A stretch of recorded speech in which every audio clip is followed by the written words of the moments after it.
This is Florida Maquis Patreon channel. It is Roundtable Sunday. If you are here, you're at the $15 level.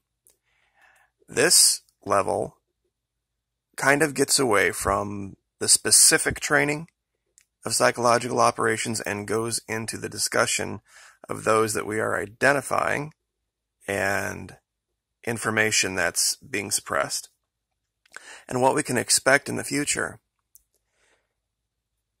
A couple of videos ago, I spoke of this issue with the left and this shift I'm seeing talking about guns. For those of you that aren't familiar, there's this series on Hulu called The Handmaid's Tale. Now it's this dystopian future where only certain women can have children, and these women are treated like slaves, and this woman has enough of it, and the couple that basically owns her, for lack of a better term, she gets a bead on. And I didn't bring up the specific clip, but basically the idea is she's a couple floors up looking over an open banister. She's got a side-by-side 12 gauge, and if she had pulled the trigger, she would have probably killed them both with one shot, if not the second for sure. Now, this is a very left-wing show. This is a very anti-Trump, liberal, LGBT, pro. I mean, you would not think for 1 second there would be any type of glorification of gunplay from the left, but something is happening. Now, the reason I'm there today is because we've had this issue in Jacksonville that's been going on for an hour and not a peep out of the media. 6 people shot right outside of Jacksonville Stadium, and not a word from the mainstream media, Fox or CNN yet. I'm sure at some point it's going to come up, but at least at the time of making of this video, this is about an hour old, maybe more. And not a word. I've been waiting for this. And they haven't, let's see, refresh Fox's page. Nothing. Just talking about Ocasio-Cortez here. I haven't seen a word anywhere about this. And then you would think for sure CNN, but nothing about this. I'm telling you, there is this shift going on.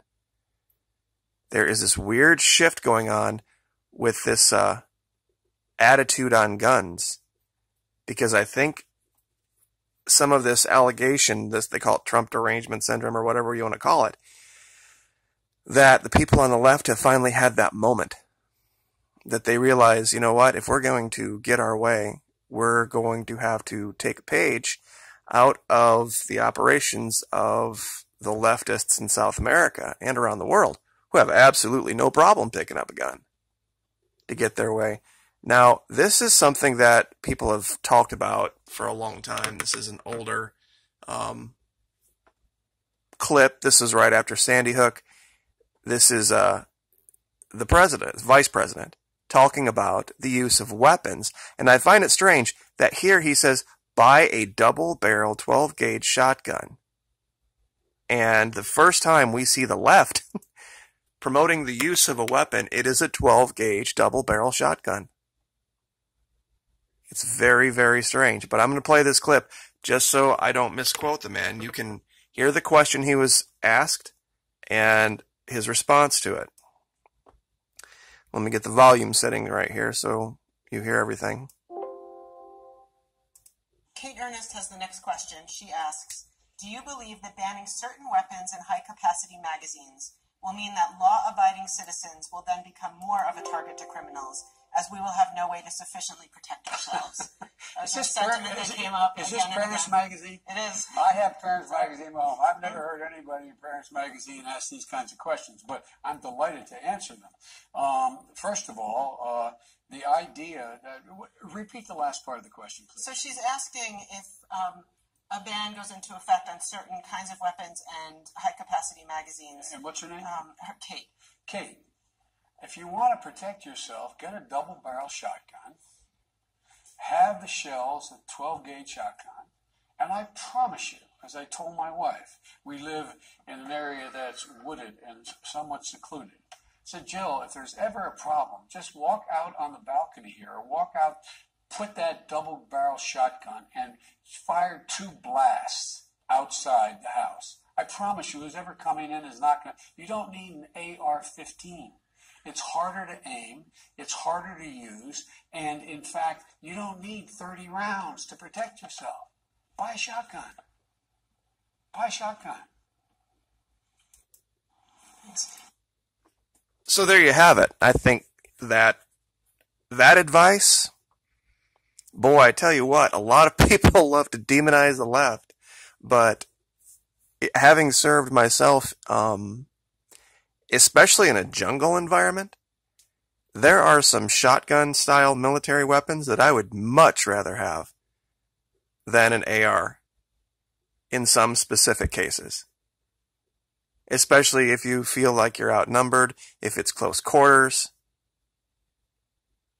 You can do a lot of damage with a shotgun at close range. The one thing that, of course, and I know I'm probably talking to people who know this, but for those who don't, it's range. Shotguns inside 20 yards are extremely dangerous and effective weapons. But that's about it.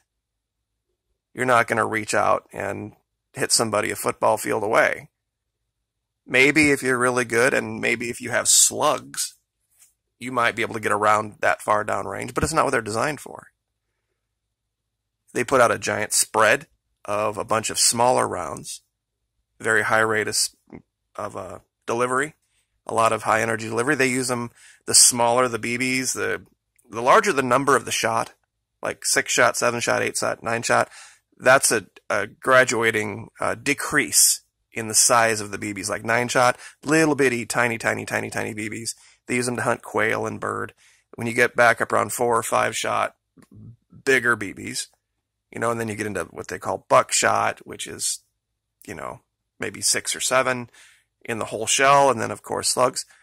But it's a great piece of advice, especially inside a home. Because AR-15 rounds, NATO rounds, they'll go right through walls.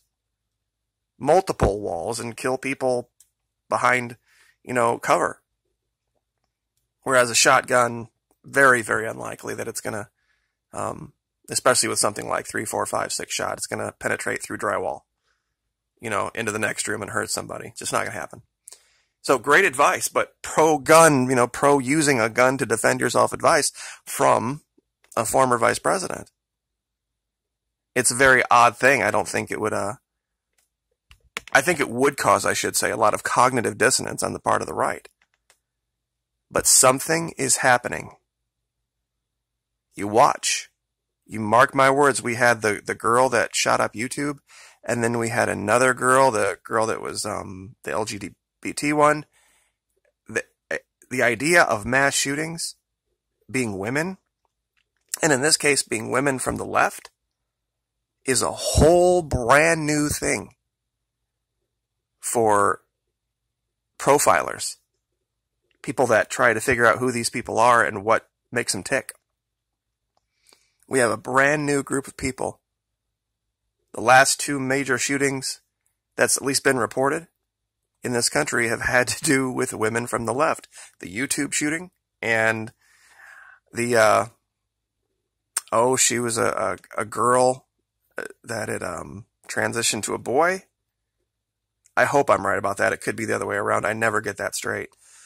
But had a lot of problems, a lot of personal issues in her life.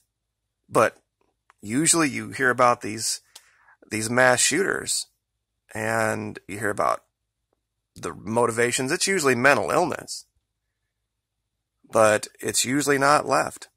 It's going to be something that is going to hit a lot of people from out of nowhere, and that's why I wanted to discuss this today. Because we've had a mass shooting here in Jacksonville today, and I'm going to go back one more time before we get out of the video and see, and I'll refresh the pages and see if it gets posted. I don't see anything about it. Usually something like this would top the news as soon as it happened. And I'm looking through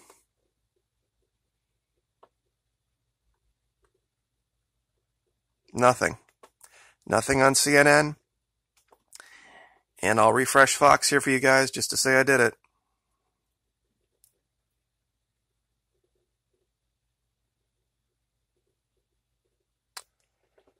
Yeah, it's the same thing. It's the same headline. They haven't changed it. And if you think I'm kidding, I'll put the link down in the description. Posted 21 October, updated 3:47 p.m., and it is now 4:10 p.m.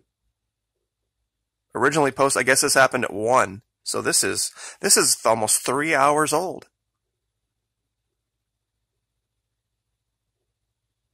And this happened, like I said, there was a football game going on, an NFL football game going on at Jacksonville Stadium. Might still be going on. I don't actually watch NFL much anymore.